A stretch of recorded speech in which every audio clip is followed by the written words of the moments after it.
Guys, welcome back to the Way UK podcast. Today we're going to be chatting a little bit about worship, about Christmas, and we've got a very special guest with us. Pete, why don't you introduce yourself? Who are you? My name's Pete. I'm a music producer and artist based up in Leeds in West Yorkshire. West Yorkshire. Up north, Up indeed. north. Wonderful. Been there for about 11 years now. So 11 years? I'm slowly becoming an honorary northerner, but I'm still a London boy at heart. Well, imagine, that's crazy. You can't say that. At what point do you become an honorary North? I think my barber said to me that I'm basically an honorary northerner, and so I took that very much to heart. That's huge. You have to listen when your barber speaks. Mate, you know that you don't have a choice. You got to respect those boys. Yeah, you have to agree with everything they say. If you just...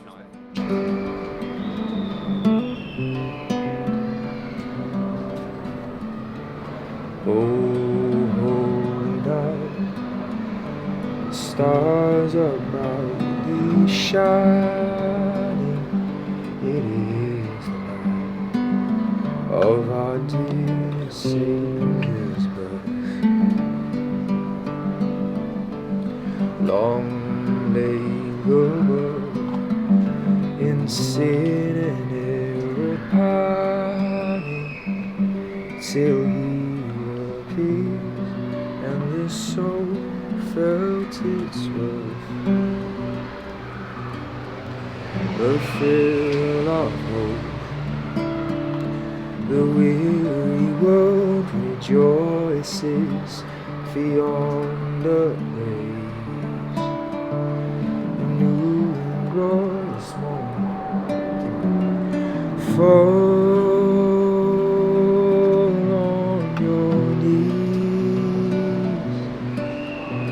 Oh, hear the angel voices,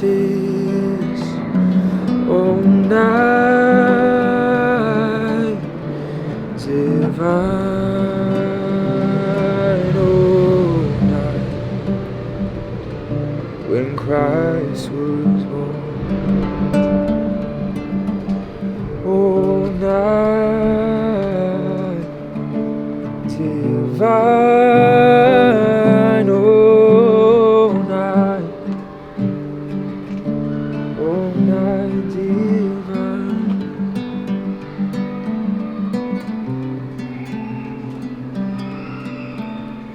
Truly He taught us to love one another. His law is love, and His gospel is peace. Chains He shall break, for the slave is our brother, and in His name all oppression shall cease. Sweet hymns of joy in grateful chorus raise we with all our hearts. Oh, we praise His holy name. Christ is the Lord forevermore. We praise Thee. His power and glory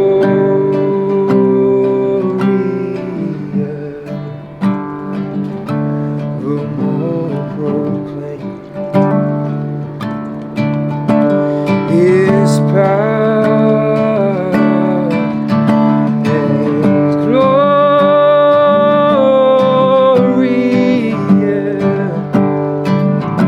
evermore proclaim. Hallelujah,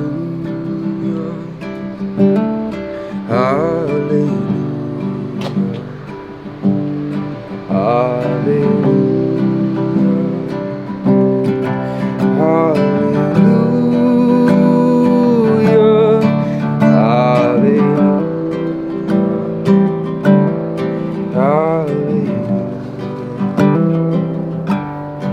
But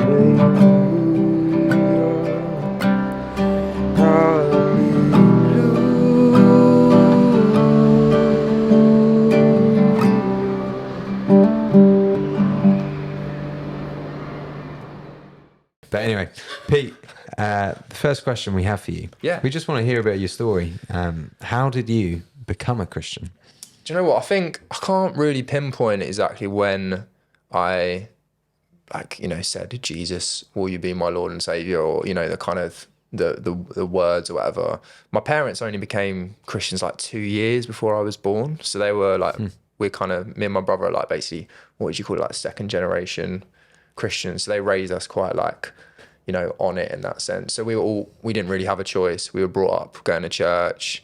And it was probably when I started going to our local youth group that I started to make decisions to follow Jesus. And I realized it wasn't the dumb thing. It wasn't what my peers were doing. It wasn't like the majority of my school, people didn't believe in God and stuff. So for me, it's been more like just constant decisions. I feel like I'm still deciding every day to follow Jesus. I feel like even in recent years, I've had, you know, moments of like where I've wanted to stop. And I think it's just a daily thing. It's like, they call it like working out your salvation. Do you know what I mean? It says in the Bible, and I feel that speaks of where I've been at for my whole life, even like approaching my 30s. It's like, I'm still just figuring out my salvation and working out what being a Christian is, basically. So, you do music and stuff. I do. What do you do? How'd you get into it? That's a good question. Yeah, no, so my background, basically, I started in the side of the industry that I think a lot of artists try and get into later down the line in their careers, because I think there's a lot of perceived financial stability in getting your music on a TV advert or getting your music on a film. And so I was really blessed to work with an amazing company called WMP, who still exists up in Leeds. And they kind of taught me everything I know about music production. So yeah, I was writing music for ads. So I've written music for Nike, for Helly Hansen, Lacoste. I've done the Champions League promo music, wrote all the music for BT Sport over the last few years with a colleague of mine. Loads of all that kind of stuff. And I still do a lot of work in kind of like sports TV and stuff with people like Red Bull. But yeah, about a few years ago, a really good friend of mine sort of encouraged me to start taking my own music more seriously and starting to invest more time into myself as an artist. So that's where the journey really began. I've been writing songs alongside work, but just never really had the time. And when I started working for myself, I thought this is the moment really, coming out of COVID, 2021.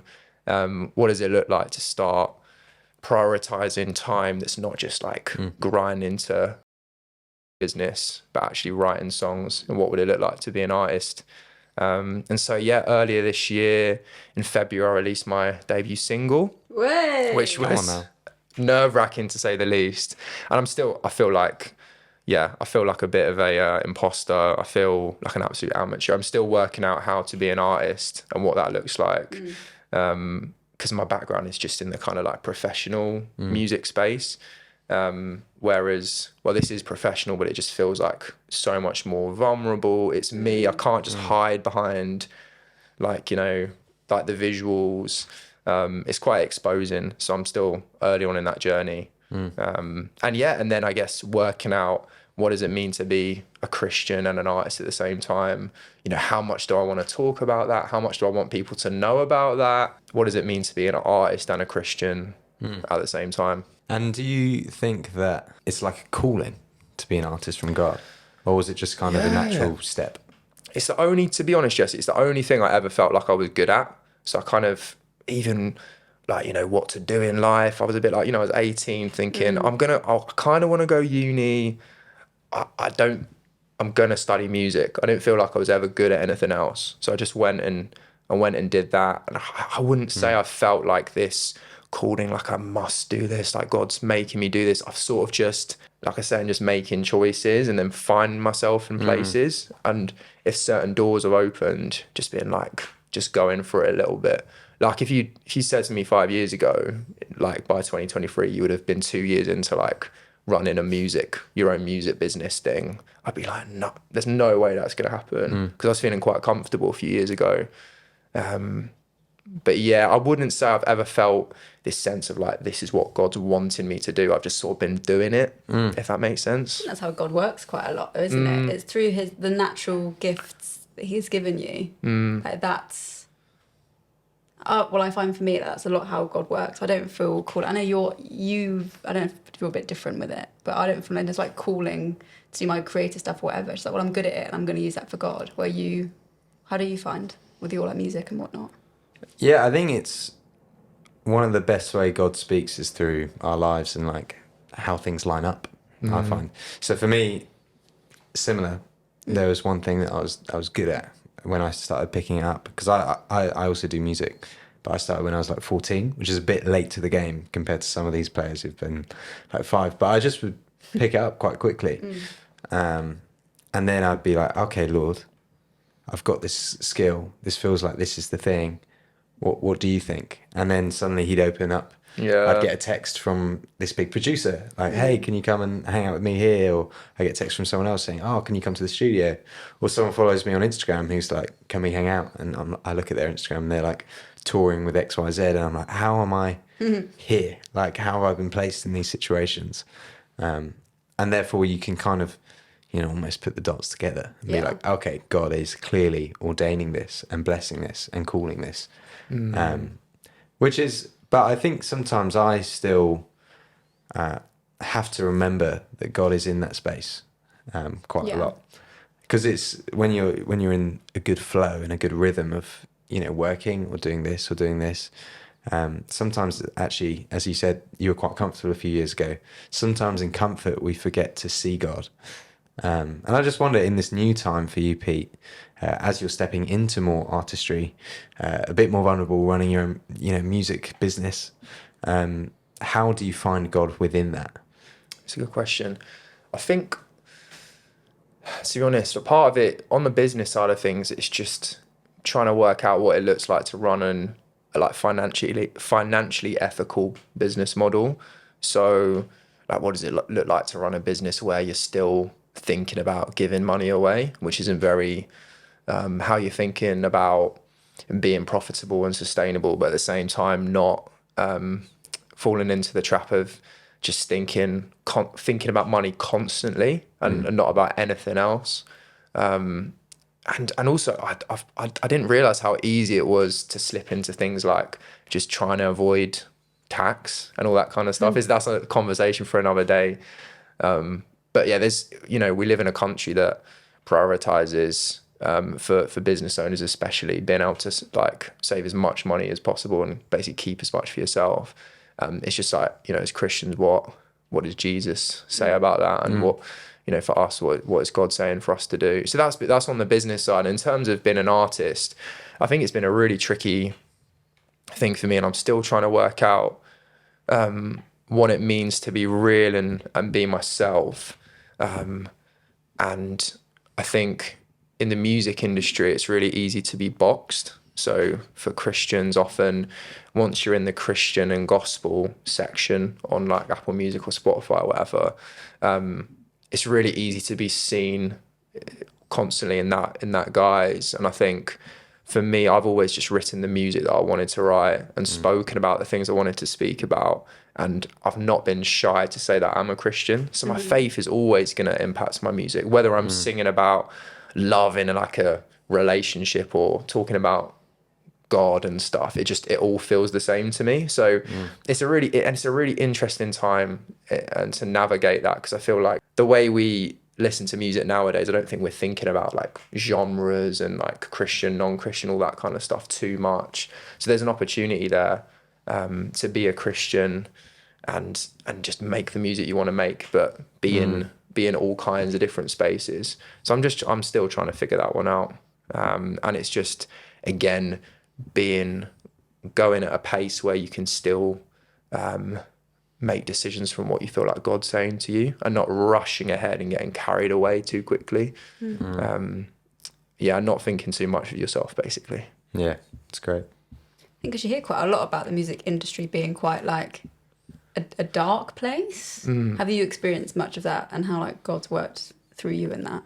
I've definitely heard about people within and with like and outside of the Christian music industry, like doing things that I didn't agree with, or like trying to strike deals that weren't in the best interests of like people, of especially younger artists being taken advantage of for like monetary gain. I think it can be very like a profits driven business. I think at the same time, there are loads of amazing people. Like there's a lot of like independent artists, and there's a lot of organizations that are trying to be honoring. But yeah, I think in many ways it is, there's like any sort of place in the world, there's going to be parts of it that are like dark, and by dark, I guess, people just wanting to take advantage of each other. I think it's an industry where it's really tempting to just focus on what you can get out of someone.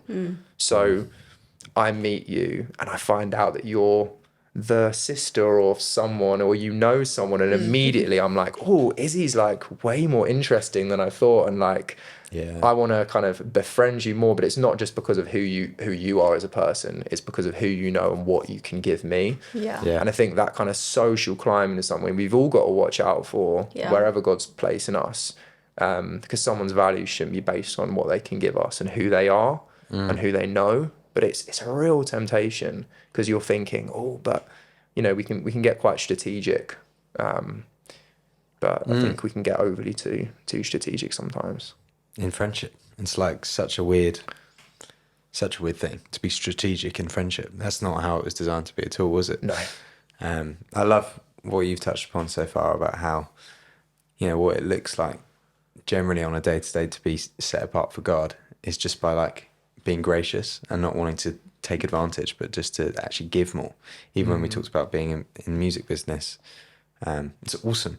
And I think one of the things that I want to kind of pick up on is about worship. Yeah. And for us, worship, it's often described as giving unto God and glorifying God.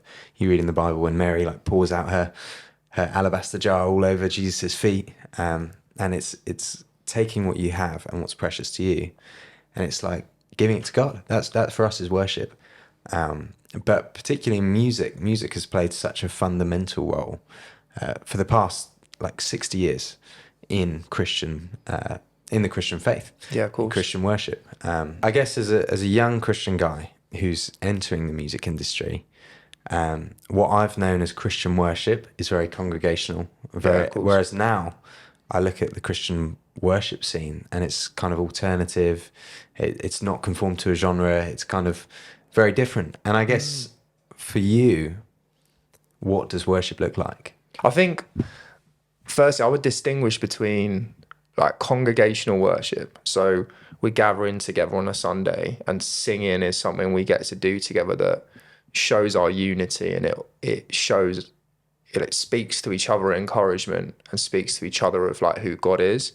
And then you've got this thing that's exploded off over the last few decades, which is recorded, commercialized worship music. And I think for me, that's like a whole can of worms in terms of there's some really good things in it. I think there's been some incredible things in it, and there's some really poor things in it as well. And there's a side of it that has become a bit of a churning out. There's some great resources around of people kind of speaking into this that have been kind of in that space and kind of come out of it. I think it's interesting. I think the sense of I like that the word worship can be used in that same space as recorded music, because it reflects that sense of like, I'm making music that is specifically designed to help people like to worship God.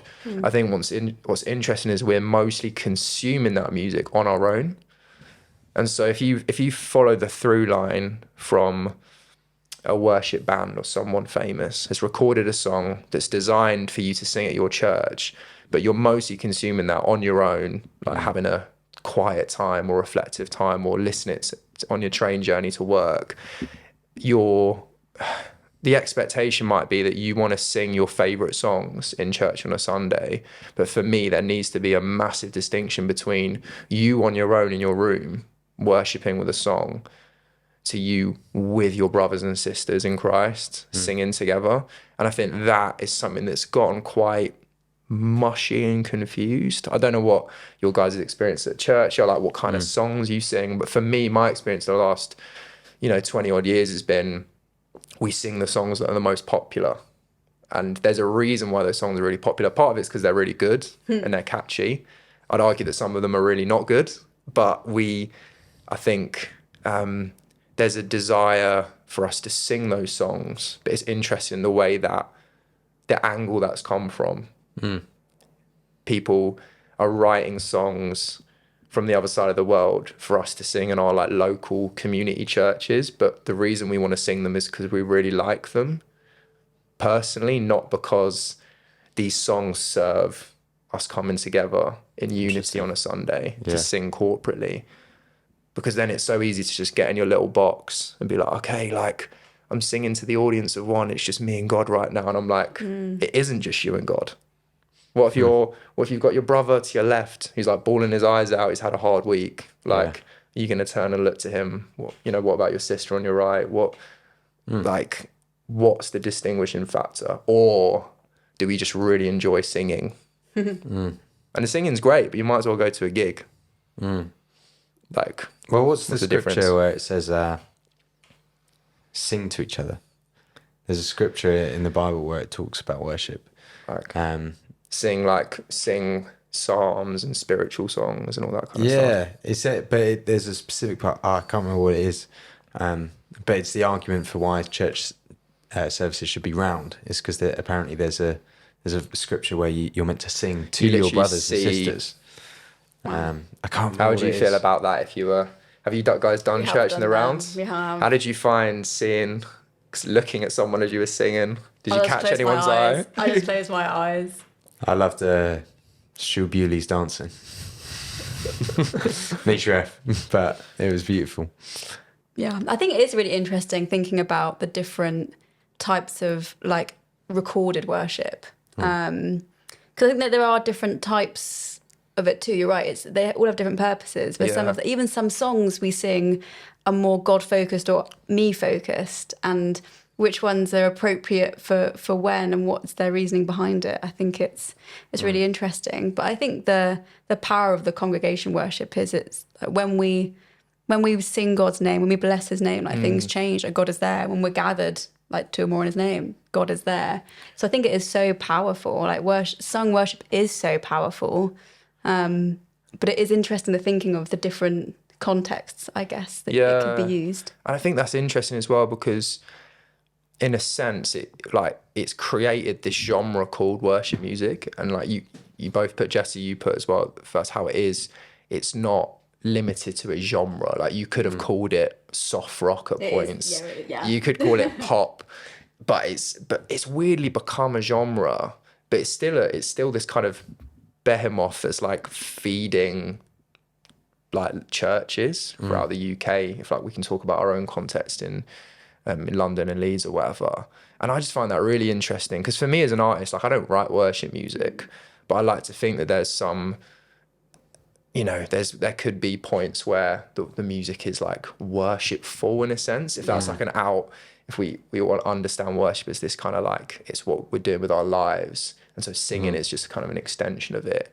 But yeah, I think the whole conversation around worship in the UK right now is such an important one to have because I think it's one where we need to stop looking so inwards and into ourselves for the answer.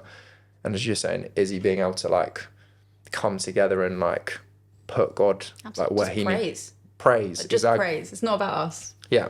Yeah. And I think part of that is taking the focus away from what we need. Because I think often we do feel like I want to sing that song that like just means so much to me because I listen to it on Spotify every day and you're there like, and what happens is you just end up trying to recreate that in a church with like, half the budget and resources of the church that actually created the original.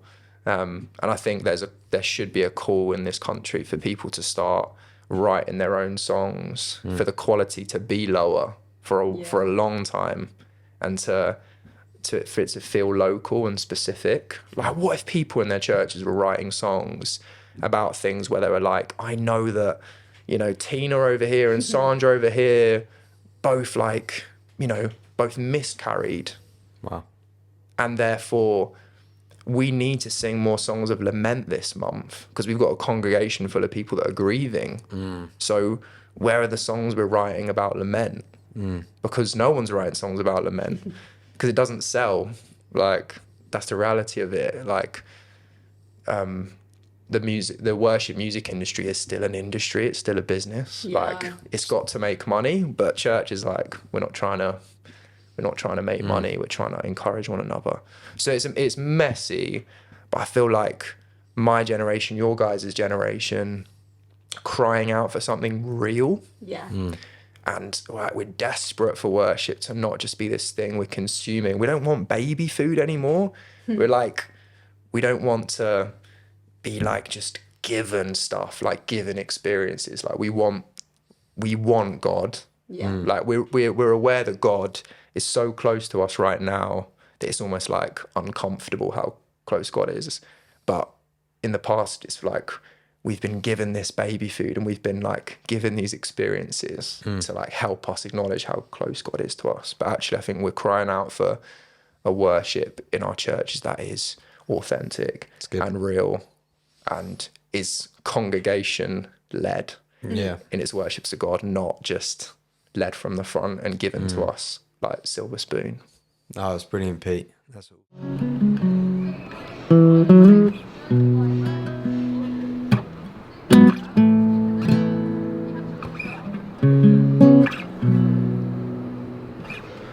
Too long have I lived self-conscious and selfish. Got used to this throne, but now it's hurting my back. Keep turning a blind eye, it plays havoc with my mind. The world is in chaos, still biding my time. When I wanna be a person of peace, a human who loves well, who walks with integrity. And I wanna grow roots wide and deep, and feel my emotions bursting with empathy. She caught out my false pride, caught me at a bad time. It's me I'm deceiving when I push down and hide. And I know that I run from hard conversations. How can you love a neighbor if you can't love yourself? Oh, I wanna be a person of peace, a human who loves well, who walks with integrity. And I wanna grow roots wide and deep, and feel my emotions bursting with empathy. I know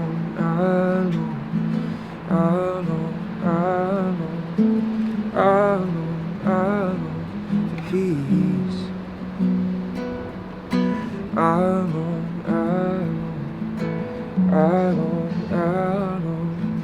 I know peace.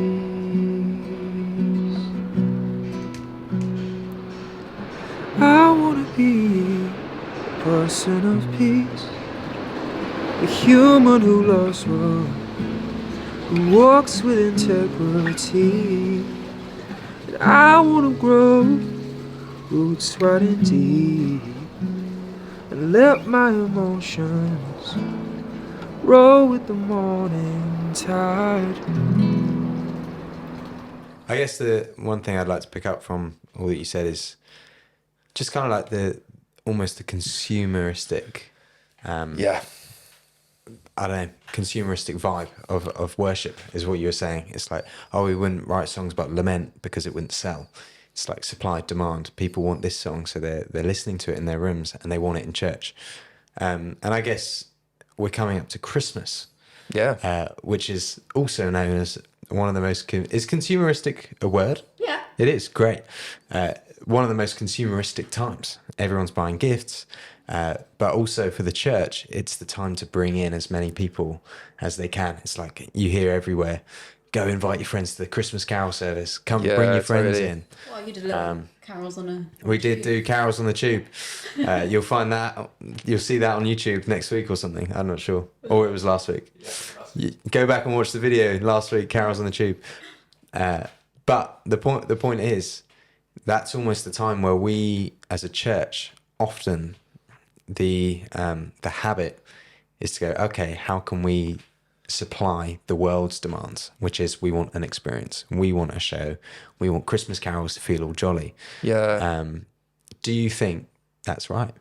Do you know what? And it makes me think, the heart of it all is something good. Yeah. Like Jesus. Yeah, Jesus. And these carols, some of the words in them are absolutely stunning. And we were chatting before, Izzy, weren't we, that a lot of it can go over the top of our heads. And you said something about just, you sung them so much, it becomes like this sort of... Yeah, I'm just reading the words, but I don't really know what's going on. I'm just reading them on the carol sheet.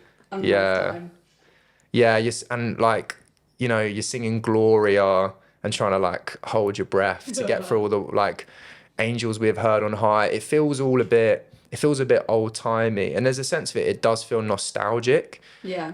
I was listening to a fantastic podcast the other day, which is the Alan DeSenter podcast, and Dan said something that really touched me. Actually, he said, "Nostalgia is like a longing for home," and I think there's something about Christmas there's something about carols. There's something about what music can do emotively to like for people to feel this kind of like longing for home. And actually at the heart of carols is something beautiful, and it's talking about Jesus coming to earth. It can have kind of like a lot of baby imagery and stuff, and it's like we think about cute kids doing a nativity, and that's wonderful. There's a real kind of like innocence, I think, in Christmas, but yeah, there's also a side of it where we can, especially in church, or if you've been in church, or if you've played music in church, when it can feel a bit like, right, it's busy this year, we've got to bosh out these carol services, we're going to like rehearse really hard, and it can be a bit like going through the motions. And so I think there is a risk at this time of year that it is just like, right, we just got to provide the most high quality carol concert, because we're going to get loads more people coming to church. Because we all know, don't we? There's like, I've got mates who would call themselves kind of Christians in a traditional sense. And my mates would be like, oh yeah, I'll go to church once a year. And that's at Christmas. Yeah. And they want carols. They want to sing the Christmas carols. Whether they want to sing the Christmas carols because it is like, they're like, oh yeah, I just want to come to sing carols because I just want to see Jesus' name lifted on high, like praise, like that's not why. They're doing it for that nostalgia. And because it's like, can be quite like a British thing as well. So I hope that answers your question. I feel like I have a propensity to be quite negative. So I was trying to go from the angle of light worship. I think at the heart of it is something really beautiful and powerful. And, people I often think of it when I see like, the hymn Amazing Grace, like it's a hymn that like is known across the world. And I often find it interesting when I see people who wouldn't call themselves people with faith sing Amazing Grace, thinking, man, do you like know what you're singing right now? Like, who saved a wretch like me? Like that, not only is that self, like, I don't know what you're saying about yourself, but saying about who it is that's like saved you and all the kind of connotations of that language. But what's for you guys, what is your favorite carol, and why is it your favorite carol? And is it because of the lyrics, or is it because of the music, whatever? I think Christmas is great, and I think Christmas carols are great, that people sing them. They may not know that they're worshipping, but they are, all that stuff. However, I grew up playing the trumpet, and therefore every single Christmas... Trumpet Pete, mate. Trumpet Pete, every single Christmas did like so many carol concerts that actually I don't like carols anymore. On that note, my favourite one growing up was It Was on a Starry Night because I felt more fun to play, but I actually couldn't tell you the words. Yeah. And the hills are bright, I must leave things. It's just the story of Jesus. Holy. Jesse. I love Oh Come All Ye Faithful. Nice. I Really? think that's my favourite. Just where Interesting. it's like, you know, the chorus was, "Oh, come, let us adore Him." I just love going over that So over and over. It's quite like rousing, isn't We it? sing that It's all like- year round. It's great. Yeah, I know. It's wonderful. Which now I'm a bit like, heard it enough now. Sorry. And does it kind of like, when you sing it all year round, is it because it's like, oh, this feels too Christmassy to be singing in I like feel summer? Christmassy. But they You feel changed the Christmassy. words. They do like, For He Alone Is Worthy. Yeah, and I've done that before. Like all that, of yeah. them. There are some. I was at carols at the pub last night, and the words are actually quite amazing. Yeah, to they're great. a lot of the carols, like they are written on some biblical truths, and Yeah. actually, the reasons we sing them every single year, like we kind of lost a lot of the hymns where we've been kind of replaced with the updated kind of genre. But one of the beauty of carols is you are singing some strong words. Oh man, yeah, it's unbelievable. And that sense of like, I love how often the word Emmanuel comes up in carols. Yeah. And that, you know, Emmanuel meaning God with us. Sure. Just the outrageous truth that Yeah. if we say we're Christians, we believe that God came in human form. Like it's And crazy. It's just, and that's the thing about Christmas, that it proper distracts you from that, the Yeah. weightiness of it. And yeah, like, completely agree. We have sort of aligned ourselves with a pagan tradition, and Jesus probably wasn't born on the 25th of December and all that kind of stuff. But it's still, we've chosen to be like, yeah, we're doing Christmas like everyone else does Christmas, but we're still choosing to believe that this is what it's really about. Yeah. But I feel like we lose some of that weightiness, like even where Jesus was born, and like, yeah, wrapping your head around the God of the universe being born in a manger in like the back end of like a tumultuous like country in the Middle East. Like, it's just, that's not really what you crazy. think about when you're sipping your mulled wine. No, I think sometimes churches can be in danger of like creating a false image behind what church really is at Christmas, just to bring people in. And like they throw up all these lights and they throw up all these carols, and they're like, this is the time to invite people in. But actually, you're not giving your friends who you're inviting a proper, authentic experience of who God is always. Sometimes Yeah. you can do, but then say they loved it. Say they loved Christmas carols, and they're like, I'd love to come again to church. And they experience something totally different, and the preacher's about the Bible, and they go and they don't sing any carols, they sing other like worship songs, and they're left probably confused, and they're like, oh, this wasn't the church I experienced a month ago. And so I'd question, like, why do you, like, I get that sometimes Christmas is a really easy way to invite friends in, because it's a scary thing to invite your friends to church. Yeah. So making it more kind of accessible is very good for like 1 month or so. But then the danger is that when they come again and it's not as accessible, actually they're almost given false hope, or they almost might feel like they've been tricked. Whereas if you stay like authentic to what you believe church is, even at Christmas, like, we're here to encounter God. We're going to sing like a few maybe like carol based worship songs, but the sole purpose is to hear about God and encounter him. And that's the underlying tone. This is worship. This is still worship. It's not carol, it's worship. Then maybe there's, I don't know, it doesn't create false expectation on your friends that you invite. I suppose it depends what you're viewing the carol services as. Because even like, I've just decorated the entire church for Christmas, and the reason we decorate the whole church is so people come in and they're like, wow, this looks beautiful. Wow, they love Christmas. Why do they love Christmas? This feels so much like home. This feels so beautiful. What is this all pointing towards? And it's all pointing to Jesus. And so like, it may feel like a false, thing, being like it's not normally all covered in fairy lights, but actually no, that's still worship. Like, I know we're talking about sung worship quite a lot here, but actually we are decorating that temple. We are absolutely giving that to God. And all these carols, they are like, you're in a church, and that is amazing, and you are singing to God. And us saying even like about the the carols, like those words are so strong. And actually, if they are reading those words and not always doing a me and just letting it fly over their head, if they're actually like reading it and being like, that's not a false, that they are deep words. It's true. So actually, if they are like, no, I'm connecting with this, and then come to church a couple of weeks later, they're like, I want this. I want this awe and wonder that we had at this Christmas time. I want that.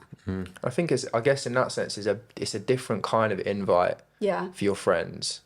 Because I guess other than Christmas, inviting a friend to church is not just saying, oh, like come and it's inviting them into a family and into a community. Like you might say, oh, just give it a go or try it out, or like, I know you thought church was one thing, but you know, you can do the invite where it's like, I want you to see that church isn't what you thought it was, or, you know, you love and care about me and this is important to me. So would you come? But really you're inviting a friend because you want them to know that this is for them. This is a community that's meant to be for everyone, that like crosses every single race, ethnicity, like everything, crosses all lines of like class. But at Christmas, I guess in nature it is a little bit more of a kind of like peeking in and seeing. I think because it is embracing this Christmassiness, it's super different from any other time of year. You know, there's going to be someone, hopefully, who's sharing a message to tell people what Christmas is really about. Yeah. And so actually there is a bit of an agenda there. And I think as long as that agenda is transparent and you're saying to people like, you know, you're not just coming to sing some carols. No. Someone is probably going to get up and tell you about Jesus in all manner of different ways across like, you know, different church expressions in the UK. But really, I think it is a different kind of invite. It's great. Yeah. But I guess that's okay. Yeah. Definitely. And like you said, Izzy, if someone is inspired in that moment and the words hit them, or they realise, do you know what, God came to earth and now I've got a decision to make here. I can't just be like, oh, that's so nice of them that they believe that, like, but oh, that actually means something for me now. So coming into the new year, coming into January, maybe I need to start making some decisions about stuff, because I can't just ignore. If God did come to earth as a baby boy and grew up to be Jesus as we know him in the Bible, then I've got to do something about this. Yeah. Like I've got to at least make my mind up, even if I think it's a load of rubbish. I can't just ignore it. Well, Pete, thank you so much for joining us and bringing your wisdom. You had a lot to bring. We're very grateful for you. Thank Thanks you. so much for having me, guys. It's been a pleasure. It has been a pleasure. And guys, make sure you like and subscribe. Check in. Next week, we've got a new video incoming, and it's a very, very good one. So, see you next week.